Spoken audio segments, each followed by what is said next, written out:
போர் ஆரம்பிச்சு இன்றைக்கு 12வது நாள். இன்றைய நாள்லையும் துபாய் இன்டர்நேஷனல் ஏர்போர்ட்டில் ட்ரோன் தாக்குதல் நடத்தப்பட்டு ஏர் டிஃபென்ஸ் சிஸ்டம் மூலமாக சுட்டு வீழ்த்தப்பட்டிருக்கு. ஆனாலும் அதனுடைய ஒரு சில பாகங்கள் விமான நிலையத்தில் வந்து விழுந்ததில் 4 பேர் காயமடைஞ்சிருக்கிறாங்க. பங்களாதேஷ், கானா, இந்தியா நாடுகளை சேர்ந்திருக்கிற 4 பேர் துபாய் இன்டர்நேஷனல் ஏர்போர்ட்டில் காயமடைஞ்சிருக்கிறாங்கன்றது உறுதி செய்யப்பட்டிருக்கு. அபுதாபி பழைய விமான நிலையத்திலேயும் தீப்பற்றி இருக்கிற ஒரு சம்பவம் பதிவாகி இருக்கு. ஈரான் கடற்படைக்கு சொந்தமான 16 கப்பல்கள் அழிக்கப்பட்டிருக்குன்னு சொல்லி அமெரிக்கா ஒரு தரவை வெளியிட்டிருக்கு. இந்த போர் ஆரம்பிச்சு இதுவரைக்கும் ஸ்ட்ரைட் ஆஃப் ஹோர்முஸ் நீரின பகுதியில் கிட்டத்தட்ட 16 கப்பல்கள் இலக்கு வைக்கப்பட்டிருக்கு. இன்றைய நாளில் மட்டும் 3 கப்பல்கள், இந்த போரோட சம்பந்தப்படாத 3 கப்பல்கள் இலக்கு வைக்கப்பட்டிருக்கின்ற செய்தி பரபரப்பாக பேசப்படுது. எரிபொருள் நெருக்கடியை எதிர்நோக்கிறதுக்குன்னு சொல்லி சர்வதேச நாடுகள் நடத்தின கூட்டத்தில் ஒரு முக்கியமான தீர்மானம் எடுக்கப்பட்டிருக்கு. போர் இன்றைக்கு 12வது நாளாக நடந்து கொண்டிருக்கு. இன்றைய நாளில் இன்றைக்கு காலையிலிருந்து இப்போ வரைக்கும் என்னெல்லாம் நடந்திருக்குன்றதை இந்த வீடியோவில் தெளிவாக பார்த்துடலாம். ஸ்ட்ரைட் ஆஃப் ஹோர்முஸ் சொல்லப்படுற ஹோர்முஸ் நீரின பகுதி கப்பல் போக்குவரத்தில், எரிபொருள் போக்குவரத்தில் எந்த அளவுக்கு முக்கியமானதுன்றதை இதுக்கு முதல்ல நாங்கள் நிறைய வீடியோக்களில் பார்த்துருக்கிறோம். அந்த பகுதி மூலமாக பயணம் செய்திருக்கிற 3 கப்பல்கள் இன்றைய நாளில் மட்டும் இலக்கு வைக்கப்பட்டிருக்கு. அதில் ஒரு கப்பலில் இருந்த 23 பேர், 20 பேர் ஓமான் அரசாங்கத்தால், ஓமான் பாதுகாப்பு பிரிவால் காப்பாற்றப்பட்டிருக்கிறாங்க. 3 பேருக்கு என்ன நடந்ததுன்றது இதுவரைக்கும் தெரியாது. இந்த போரோட எந்த விதத்திலையும் நேரடியாகவோ மறைமுகமாகவோ சம்பந்தப்படாத தாய்லாந்து அரசாங்கத்துக்கு சொந்தமான ஒரு கப்பல் மேலே தான் இந்த மாதிரியான ஒரு தாக்குதல் நடத்தப்பட்டிருக்கு. ட்ரோன் தாக்குதலா, மிசைல் தாக்குதலான்றது இதுவரைக்கும் உறுதி செய்யப்படலை. இந்த கப்பல் ஐக்கிய அரபு அமீரகத்திலிருந்து இந்தியா நோக்கி பயணம் செய்திருக்கிற மிகப்பெரிய ஒரு கார்கோ ஷிப், அந்த கப்பல் மேலே தான் இந்த மாதிரியான ஒரு தாக்குதல் நடத்தப்பட்டிருக்கு. இந்தியாவுக்கு தேவையான பொருட்களை ஐக்கிய அரபு அமீரகத்திலிருந்து கொண்டு போய் கொண்டிருந்த கப்பல் இலக்கு வைக்கப்பட்டு தாக்குதல் நடத்தப்பட்டிருக்கு. இந்த போரில் இந்தியாவை நேரடியாக பாதிக்கிற ஒரு விஷயமாகவும் இந்த தாக்குதல் மாறியிருக்கு. மற்ற 2 கப்பல்களை பொறுத்த வரைக்கும் கிரீக் நாட்டுக்கு சொந்தமானது இருக்கலாம்னு சொல்லப்படுது. மற்ற 3வது கப்பல் ஜப்பான் அரசாங்கத்துக்கு, ஜப்பான் நாட்டுக்கு சொந்தமானது இருக்கலாம்னு சொல்லப்படுது. இந்த 2 கப்பல்களுக்கும் பெரிய அளவான சேதங்கள் கிடையாது. இந்தியாவுக்கு பயணம் செய்து கொண்டிருந்த ஒரு கப்பல்ல இருந்து 23 பேர் இருந்திருக்கிறாங்க. 20 பேர் மட்டும்தான் இதுவரைக்கும் காப்பாற்றப்பட்டிருக்கிறாங்க. என்ஜின் ரூம் தீப்பற்றி எரிஞ்சு பெரிய ஒரு சேதம் ஏற்பட்டிருக்கு. கப்பல் மூழ்கடிக்கப்படாட்டியும் தீப்பற்றி எரிஞ்சிருக்கின்ற செய்தி சர்வதேச ஊடகங்களில் காட்சிகளோட, போட்டோஸ், வீடியோஸோட உறுதி செய்யப்பட்டிருக்கு. ஸ்ட்ரைட் ஆஃப் ஹோர்முஸ் இல்லாட்டி ஹோர்முஸ் நீரின பகுதியில் பயணம் செய்கிற கப்பல்களுக்கு ஈரான் நேரடியான ஒரு எச்சரிக்கை இன்றைய நாளிலையும் விடுத்திருந்தது. இந்த பகுதியை பயன்படுத்துறதா இருந்தால் ஈரான் பாதுகாப்பு தரப்பட்ட முன் அனுமதி பெற வேண்டியிருக்கும். அனுமதி பெறாமல் எந்த நாட்டினுடைய கப்பலாவது பயணம் செய்ய முடியாது.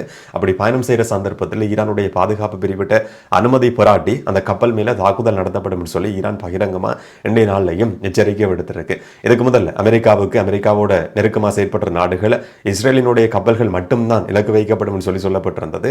முன் அனுமதி பெறாம பயணம் செய்கிற எந்த நாட்டினுடைய கப்பலாக இருந்தாலும் அந்த கப்பல் தாக்கப்படும் சொல்லி ஈரானுடைய பாதுகாப்பு பிரிவு இன்றைய நாளில் அறிவிச்சிருக்கு. இதே நேரம் இந்த போர் ஆரம்பிச்சு இதுவரைக்கும் ஹோர்முஸ் நீரின பகுதியில் கிட்டத்தட்ட 14 தொடக்கம் 16 கப்பல்கள் மேலே தாக்குதல் நடத்தப்பட்டிருக்குன்னு சொல்லி ஒரு தரவு வெளிவந்திருந்தது. இந்த பாதையை பயன்படுத்துகிற கப்பல்களை தாக்குறதுக்குன்னு சொல்லி கன்னிவடிகளை பயன்படுத்துறதுக்கு, கடலுக்கு அடியில் கன்னிவடிகளை பயன்படுத்துறதுக்கு ஈரான் கடற்படை தங்களுடைய கப்பல்களை பயன்படுத்தி வருதுன்னு சொல்லி ஒரு குற்றச்சாட்டு இருந்தது. இந்த மாதிரியான செயற்பாட்டில் ஈடுபட்டதாக சொல்லப்படுற 16 கப்பல்கள் இதுவரைக்கும் நிர்மூலமாக்கப்பட்டிருக்குன்னு சொல்லி அமெரிக்காவினுடைய சென்கோம் இல்லாட்டி வளைகுடா நாடுகளுக்கு பொறுப்பான படைப்பிரிவு இன்றைய நாளில் ஒரு புள்ளி விவரத்தையும் வெளியிட்டிருந்தது. இந்த நேரம் முக்கியமான 2 சம்பவங்கள் இன்றைய நாளில் பதிவாகி இருக்கு. ஓமானுடைய துறைமுகத்தில் இருக்கிற மிகப்பெரிய ஒரு எண்ணெய் களஞ்சிய சாலை மேல ட்ரோன் தாக்குதல் நடத்தப்பட்டிருக்கிற செய்தி மிகப்பெரிய ஒரு பரபரப்பை ஏற்படுத்தி இருக்கு. என்ன சொன்னா, எண்ணெய் வளங்கள் சம்பந்தப்பட்டிருக்கிற இடங்கள் மேலே இலக்கு வைக்கப்பட்ட தாக்குதல் நடத்தப்பட்ட சம்பவங்கள் தொடர்ச்சியாக பதிவாகி வருது. எரிபொருள் நெருக்கடி ஏற்படுத்துற மாதிரியான பல சம்பவங்கள் தொடர்ச்சியாக ஒவ்வொரு நாடும் நடந்து கொண்டிருக்கு. ஓமானை பொறுத்த வரைக்கும் இந்த போர்ல நடுநிலையில் இருக்கிற ஒரு நாடு. இஸ்ரேலுக்கும் ஆதரவு கிடையாது, அமெரிக்காவுக்கும் ஆதரவு கிடையாது, ஈரானுக்கும் ஆதரவு கிடையாது. சமாதான முயற்சிகள் முன்னெடுக்கப்படணும், பேச்சுவார்த்தைகள் நடத்தப்படணும் சொல்லி ஓமான் அரசாங்கம் தொடர்ச்சியாக வலியுறுத்தி வந்தது.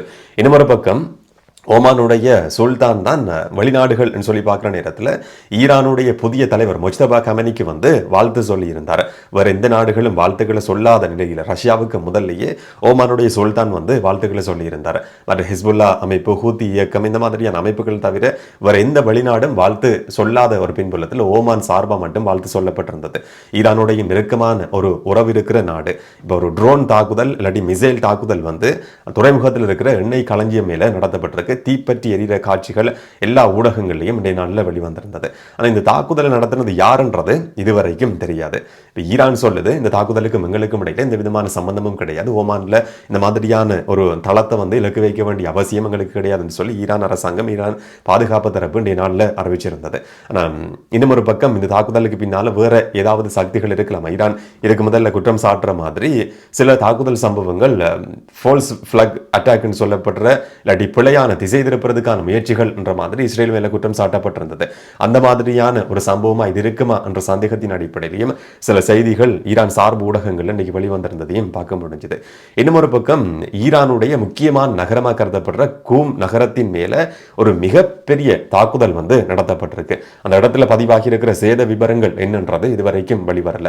அந்த காட்சிகளை பார்க்குற நேரத்தில் இதுக்கு முதல்ல ஒரு சில நாட்களுக்கு முதல்ல ஷெஹரன் சொல்லப்படுற ஒரு எண்ணெய் கிடங்கு மேல அமெரிக்கா இல்லாட்டி இஸ்ரேல் நடத்தின தாக்குதல் மாதிரியான காட்சிகள் இன்றைய நாளிலையும் கூம் நகரத்தில் பதிவு செய்யப்பட்டிருக்கு. அந்த காட்சிகள் வெளிவந்திருக்கு. நேற்று அமெரிக்காவினுடைய பென்டகன் அறிவிச்சிருந்தது இதுவரைக்கும் ஈரான் சந்திக்காத ஒரு மோசமான தாக்குதலை அமெரிக்கா நடத்தும் சொல்லி அந்த மாதிரியான ஒரு எச்சரிக்கை விடுக்கப்பட்டிருக்கிற பின்புலத்தில் இன்றைக்கு அந்த நகரத்தில் இந்த மாதிரியான ஒரு சம்பவம் பதிவாகி இருக்கு.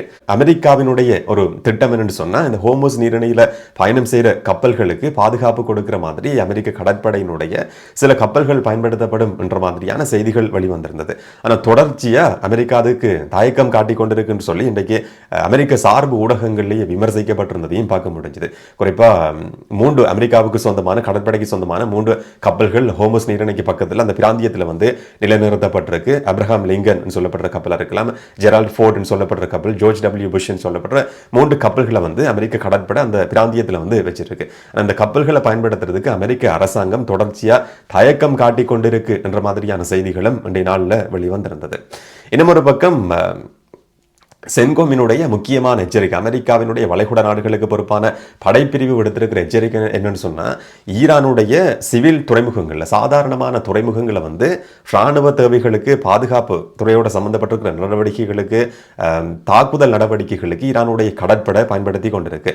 இந்த மாதிரியான துறைமுகங்களுக்கு பக்கத்தில் ஈரான் கடற்படையினுடைய செயற்பாடுகள் முன்னெடுக்கப்பட்ட துறைமுகங்களுக்கு பக்கத்தில் பொதுமக்கள் நடமாட்டம் இருக்குமா இருந்தா அந்த மக்கள் அங்கிருந்து உடனடியாக வெளியேற்றப்படணும். மாதிரியான துறைமுகங்கள் மேல அமெரிக்கா ஒரு தாக்குதலை நடத்திருக்கு. அந்த பிரதேசத்தில் இருக்கிற பொதுமக்களினுடைய உயிருக்கு அமெரிக்காவால சென்கோமால உத்தரவாதம் கொடுக்க முடியாது என்று சொல்லி இன்றைக்கு திரும்பவும் ஒரு எச்சரிக்கையை அமெரிக்க சென்கோம் படைப்பிரிவு விடுத்திருக்கு.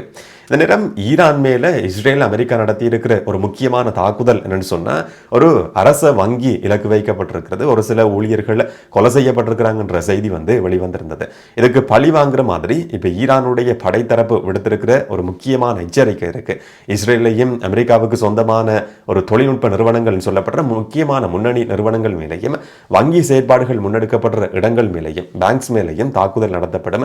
குறிப்பா மத்திய கிழக்கு நாடுகளில் வளைகுடா நாடுகளில் இருக்கிற அமெரிக்க இல்லாட்டி இஸ்ரேலுக்கு நெருக்கமாக செயல்பட்டு கொண்டிருக்கிற தொழில்நுட்ப நிறுவனங்கள் இருக்கு. இந்த மாதிரியான இடங்கள் இலக்கு வைக்கப்பட இருக்கு. அந்த இடங்களுக்கு பக்கத்தில் யாராவது பொதுமக்கள் நடமாட்டம் இருக்குமா இருந்தால் 1 கிலோமீட்டர் தூரம் வரைக்கும் பொதுமக்கள் அந்த இடங்களுக்கு பக்கத்தில் போகக்கூடாதுன்னு சொல்லி ஈரான் ஒரு எச்சரிக்கை விடுத்திருக்குன்னு சொல்லி ஈரானுடைய அரச ஊடகம் இன்னைக்கு உறுதி செய்திருந்தது.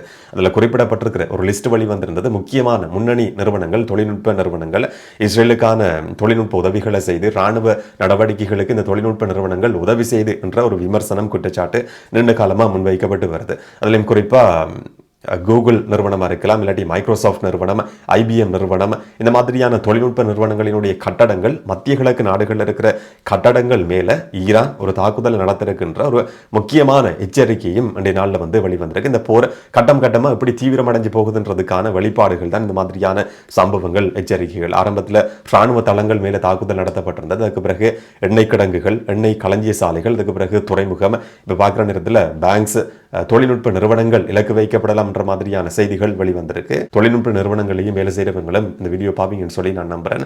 இந்த மாதிரியான இடங்கள் இலக்கு வைக்கப்படலாம் சொல்லி ஈரான் ஒரு எச்சரிக்கையை விடுத்திருக்கு என்றதை திரும்பவும் நான் ஞாபகப்படுத்துறதுக்கு விரும்புகிறேன். இன்னொரு பக்கம் ஈரான் சார்பு ஊடகங்களில் வெளிவந்திருக்கிற ஒரு தகவல் என்னன்னு சொன்னா அமெரிக்காவினுடைய இதுவரைக்கும் 17 தளங்கள் தாக்கப்பட்டிருக்குன்னு சொல்லி, அதுலேயும் குறிப்பா ஈராக்ல இருக்கிற அமெரிக்க இராணுவத்துக்கு சொந்தமான ஒரு தளம் மேல 6 ட்ரோன்கள் பயன்படுத்தப்பட்டு இன்றைய நாளில் மட்டும் ஒரு தாக்குதல் நடத்தப்பட்டிருக்கு. அமெரிக்கா இந்த தாக்குதல்களை சமாளிக்க முடியாம தடுமாறி கொண்டிருக்குன்னு சொல்லி ஈரானுடைய அரச ஊடகத்தில் இன்றைய நாளில் ஒரு செய்தி வழி வந்திருந்தது. எரிபொருள் நெருக்கடியை சமாளிக்கிறதுக்குன்னு சொல்லி சர்வதேச எரிசக்தி முகவர் அமைப்பு இன்னைக்கு முக்கியமான ஒரு தீர்மானத்துக்கு வந்திருக்கு. கையிருப்பில் இருக்கிற 400 மில்லியன் பெரல் மசகு எண்ணெயை விடுவிக்கிறதுக்கு, எரிபொருளை விடுவிக்கிறதுக்கு இந்த 32 நாடுகளை கொண்டிருக்கிற இந்த அமைப்பு ஒரு தீர்மானத்துக்கு வந்திருக்கின்ற மாதிரியான செய்தி இன்றைய நாளில் வெளிவந்திருந்தது. அமெரிக்க ஜனாதிபதி டொனால்ட் ட்ரம்ப் இந்த போர் எப்போ முடிவுக்கு வரும்னு சொல்லி இன்றைக்கு கேள்வி கேட்கப்பட்ட சந்தர்ப்பத்தில் அவர் சொல்லியிருந்தார், இதுக்கு மேலேயும் தாக்குதல் நடத்துறதுக்கு மிச்சம் எதுவுமே கிடையாது, இந்த போர் எப்போ முடிவுக்கு வரும்ன்றது எனக்கு தெரியும், முடிக்க வேண்டிய நேரத்தில் சரியா நான் அதை முடிவுக்கு கொண்டு வருவேன், சரியான நேரத்தில் அந்த அறிவிப்பு வெளிவரும்னு சொல்லி அமெரிக்க ஜனாதிபதி டொனால்ட் ட்ரம்ப் இன்றைய நாளிலையும் ஒரு அறிவிப்பை வெளியிட்டிருக்கிறார். நேற்றைய நாளில் வேறொரு கருத்து சொல்லியிருந்தார். அதுக்கு பிறகு அந்த கருத்து மாற்றப்பட்டிருந்தது. இன்றைய நாளில் சொல்லியிருக்கிறார், எப்போ முடிக்கப்படணுமோ அந்த நேரத்தில் இந்த போரை சரியான நேரத்தில் நான் முடிவுக்கு கொண்டு வருவேன் சொல்லி, இந்த போர் எப்போ முடிவுக்கு வரும் என்ற கேள்விக்கான ஒரு தெளிவான பதில் இன்றைய நாளிலையும் கிடையாது. என்ன நடக்கும்ன்றதை நாங்கள் பொறுத்திருந்து பார்க்கலாம். இதை பற்றி நீங்கள் என்ன நினைக்கிறீங்கன்றதை கமெண்ட்ல சொல்லுங்கள். இன்னும் ஒரு வீடியோவில் இன்னும் ஒரு தகவலோட சந்திக்கலாம். வணக்கம்.